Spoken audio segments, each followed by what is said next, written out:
main event of the evening here at sold-out Tottenham Hotspur Stadium, London, England. 12 rounds of boxing in the middleweight division. On the line, legacy. On the line, the fight we've been waiting for. And it's all brought to you by, ladies and gentlemen, by the Bible of Boxing, Ring Magazine, and SNK Corporation, publisher of the legendary fighting game, Final Fury, City of the Wolves. Promoters, Ben Shalom for Boxer, Eddie Hearn for Matchroom Boxing, and Box Raw. Sponsorship provided by the Public Investment Fund. Visit Saudi, STC, SRMG, Dr. Suleiman Al Habib Medical Group, Saudia, the national airlines of the Kingdom of Saudi Arabia, Jeddah Season, Milaf Cola, Visit Qatar, Core Group, Dessert, NHC, Jocko, Sky, the Arab National Bank, First Data, Sella, and SMC. This contest is sanctioned by the British Boxing Board of Control. Steward in charge and supervisor at ringside tonight, Charles Giles. Timekeeper at the bell, Stephen Pucci. The three judges scoring will be Lee Every, Kieran McCann, and Mark Bates. And in charge of the action at the bell, your referee, the veteran Victor Laughlin. And ladies and gentlemen, before we continue, in attendance here at ringside tonight are some of the greatest of the great British fighters who accomplished world championships. But in the ring tonight, standing here with their sons, representing the greatest era of the middleweight and super middleweight division 35 years ago, please, a round of applause for the two Hall of Fame fighters, former middleweight and super middleweight champion of the world, Nigel Benn, former middleweight, super middleweight champion of the world, Chris Eubank Sr.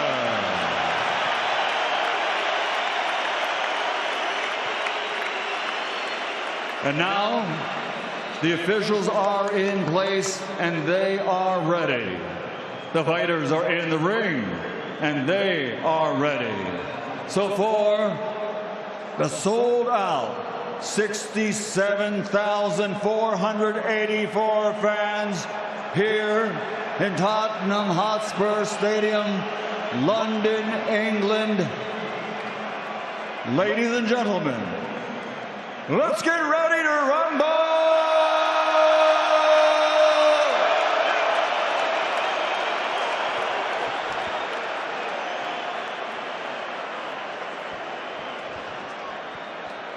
Introducing first, and fighting out of the red corner, wearing black, official weight 156.4 pounds.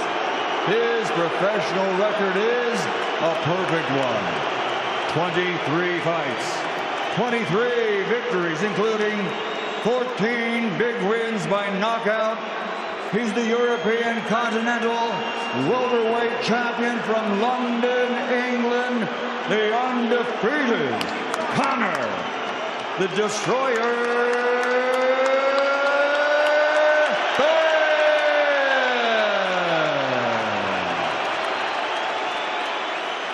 And across the ring, fighting out of the blue corner, wearing white and red, officially weighing in at 160.05 pounds, with a record of 34 victories, 25 big wins by knockout against 3 defeats. He is a 3-time 2-division IBO world champion, ranked number 5 by the Bible of Boxing Ring Magazine in the middleweight division. From East Sussex, England, he is Chris Eubank Jr.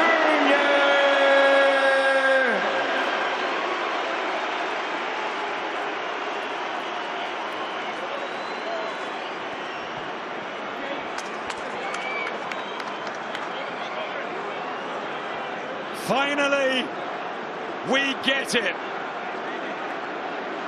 It's really happening. One of the most extraordinary nights we've seen in boxing. The fighting feud that has gripped British sport for over 3 decades.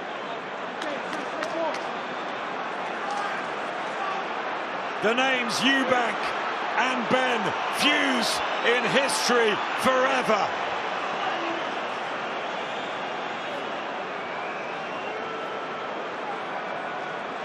Victor Lachlan, one of our finest referees.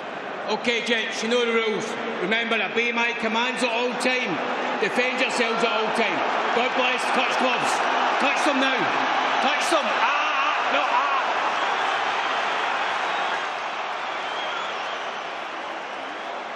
Bad blood, genuine hatred, contrasting characters, brilliant build-up, high controversy, intense training camps, an awesome atmosphere here.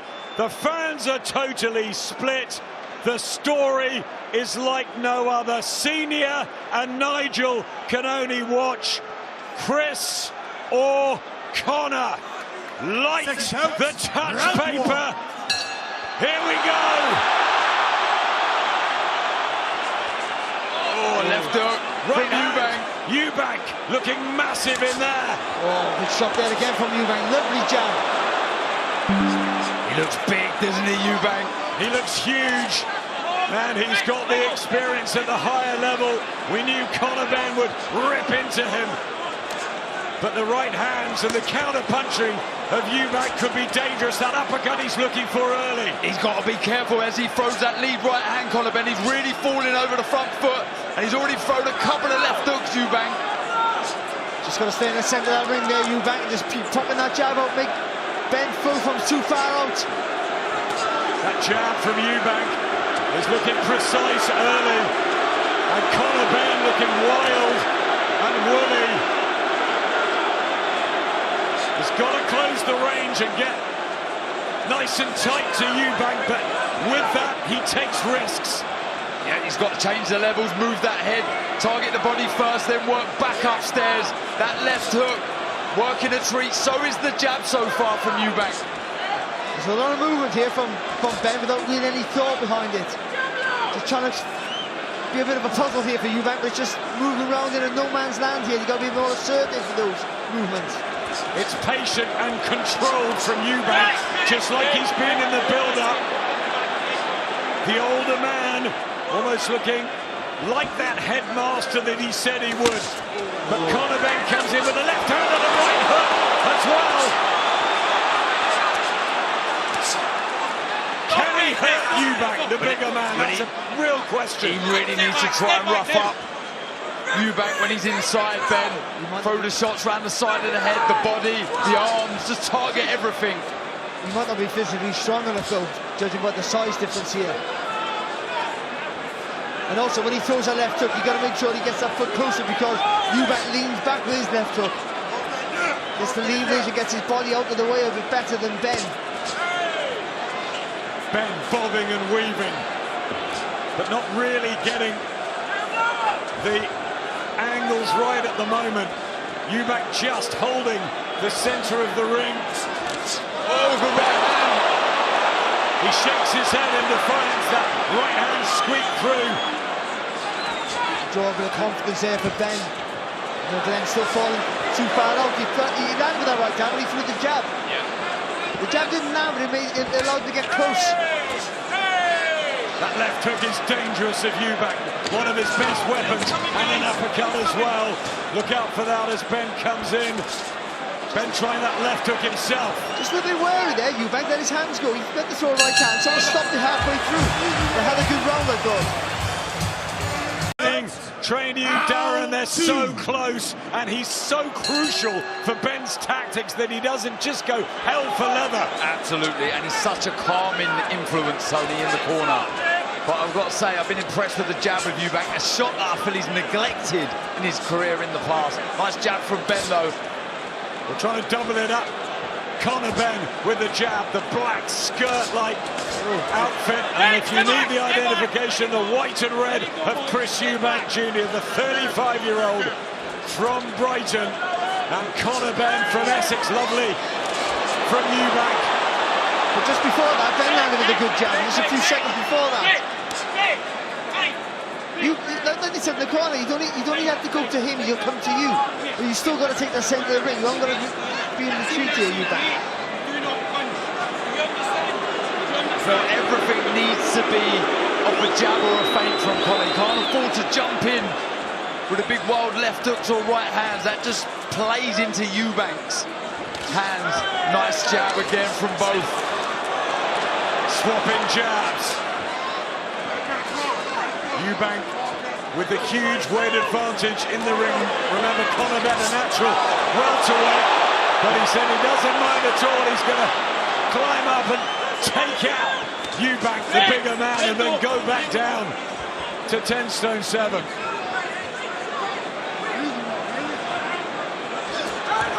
A fantasy fight for so long, now reality.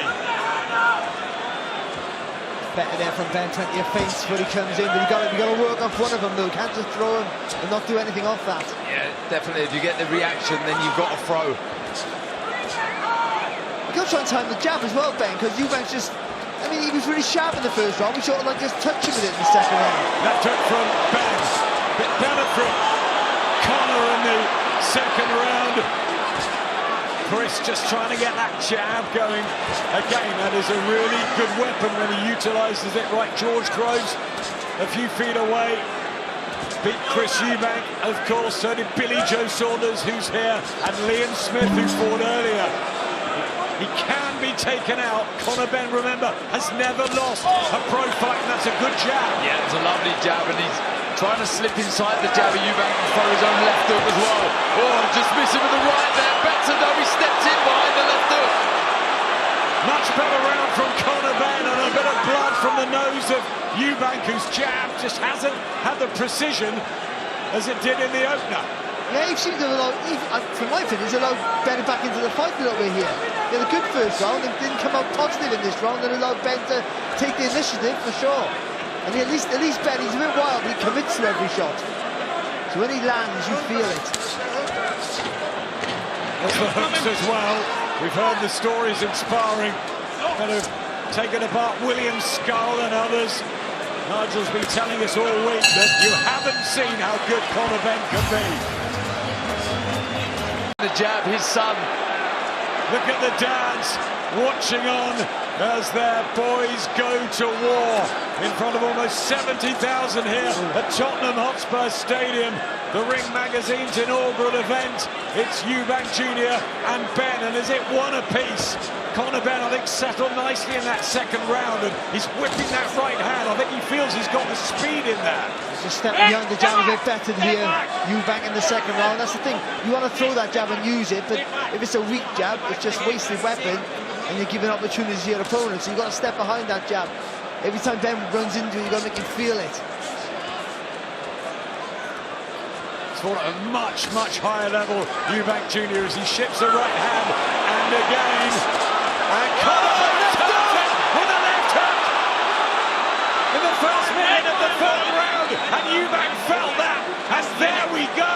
Now Ben will believe he has the power to shake his nemesis. He was talking to Ben in the end, right in his ear. Oh, you got to come back with a left hook there, Ben. Yeah, you're right, Adam. He knows now. He knows, Conor Benn knows he can hurt the bigger man in Eubank. That was a thunderous left hook. It was a great shot. Speed of the shot, that's what it was, just accelerating. And that's what he's got coming up in weights. Everyone talking about the bigger guy, but the speed advantage, the agility seems to be with Conor Benn. Pushing the shots there, Eubank. Losing that weight, that takes away your punch resistance. We know how hard this has been to get down the weight. It's a right hand from Conor Benn as well. And he just seems absolutely in the zone here, Ben. And it makes you lethargic as well, losing that way, especially when you put it back on as well.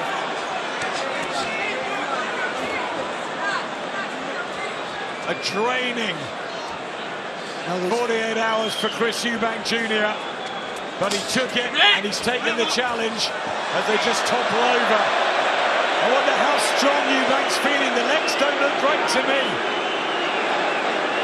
But Benn's though using those feints and working off them. That's the difference though. There's intent to those feints. When he jumps in with that left hook, Ben, he needs to follow through with the right hand. He's growing in confidence here, Conor Benn. Oh, good right hand again there from Benn. Eubank needs to let his own right hand go. He's not throwing it, is he? Not. Trying to get that jab wild with the left hook. Just looks like something's gone out of Chris Eubank Jr. It's a big round for Conor Benn here at Tottenham. How about that? And Eubank weary. Into the fourth. This the round that Nigel Benn predicted Conor would be victorious. Eubank Jr. has been saying he will win by a devastating knockout in supreme fashion. He just looks slow to me. Benn in and out, smiling Eubank and talking to him in there, goading him. Well, again, he had a good first round, Eubank, but ever since then he's just like a little bit tentative to really commit to any sort of combination or a power shot. And when you let him flurries his jabs go, like he is, doubles and triples, then you put the right hand on the end of it, but good work with the left hook from Eubank. They're starting to put the punches together. Nothing on the shot, so I mean, he let his hands go, that's good. There's nothing really to worry Benn with. Benn missing with that wild right hook, but he's just intent in causing carnage in there, Conor Benn. Eubank Jr. wants to keep it at range. Body shot, back comes Benn. This is great. Just trying to smash him round the side, the left side, almost round the back of Eubank. Conor really fired up. We know they're not the two best middleweights in the world. We know there's no world title on the line, but it doesn't matter. This is about the score. Shot from Eubank. Honey punch. You can't work off it though. You should be working off that though. Is he conserving energy? Too early in the fight to be doing that, isn't it? That's a worry if he is. Eubank. Just missed with a couple, but that's better from Conor. I was about to say, he missed with a couple of jabs upstairs. Needs to target the body with the jab, then he can fire back up with the right hand. Body shot there from Benn as well. Nice little dip of the shoulder there. Decent work from Benn. The younger man, remember, he is just 28, Eubank 35. He's had a long career, his 38th professional fight. Benn much fresher. Another shot. Clever there from Benn. Well, the referee finally says return back to boxing. He just jumped in really quick.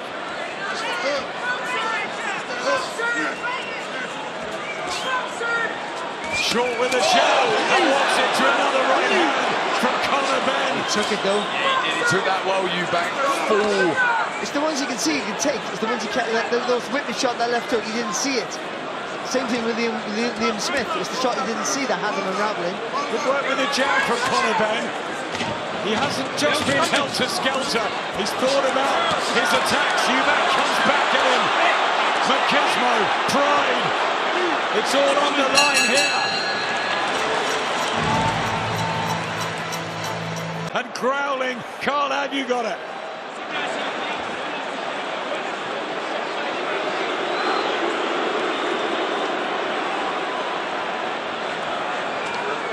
Two-two, Carl Frampton has it. It's so tense, so close. Conor Benn already, I think, doing a better job than a lot of people thought. That's how he's flipped over and done a somersault, entertaining the crowd. Eubank Sr. smiles wryly at ringside. I think people thought Benn was going to have... Everyone said Benn early, Eubank late. But I think they thought he was going to have the bust of guts to be in the fight or to be winning the fight, and he hasn't quite had to do that. He's doing a lot of work, but I think he's still getting plenty of attack. That's better. He's got to roll the dice more and let that right hand go. Eubank. The punch long, he's done a punch short and allowed Benn with a chance of landing with you. Body shots from Conor Benn. And I think he's really going to try and tire Eubank out. Maybe the plan is to get him in the later rounds. Most people thought it would be Eubank if it was later by stoppage, but maybe that's the tactics from Tony Sims and the team. Well, I mentioned the punch resistance to the chin when you're losing that weight. It's also very, very hurtful and damaging to the body. Unbeaten in 23, Conor Benn. Eubank, who's won 34. Stylish at his best. Good job there from Eubank, little lean back as well. There's an opportunity there, though, for the right hand. For Conor, as he stepped forward, is a little slow as he took the front foot forward. Eubank. He's good when he gets the distance right, isn't he, Eubank, Barry? Yeah, but then when he threw that right hand, he didn't. For some reason, he's not punching through the target with it. He's just touching with that right hand. Benn looks lively at all times. Eubank trying to dig in a right hand and show his power. 25 knockouts on the record for Chris Eubank Jr. and the natural middle, even super middle. Well, I tell you what, he does look a lot smaller in there, Conor, but he's not getting bullied, is he? He took that right hand well as well there, Benn. Good work from Eubank. Benn comes back. Just misses with a body shot. Again, they're talking to each other in there, and Victor Lachlan is sort of letting them get on with it. But the longer Eubank waits to throw punches, the more chance he gives Benn a chance to get a little bit closer and mount an attack. And he has the speed advantage, especially when he accelerates, pushing up that front foot. Body shot from Benn again, left hook. Eubank just toying with the jab. That was good left hook there. He wants Tony Sims calling for Conor Benn to finish after he throws that right hand with the left hook.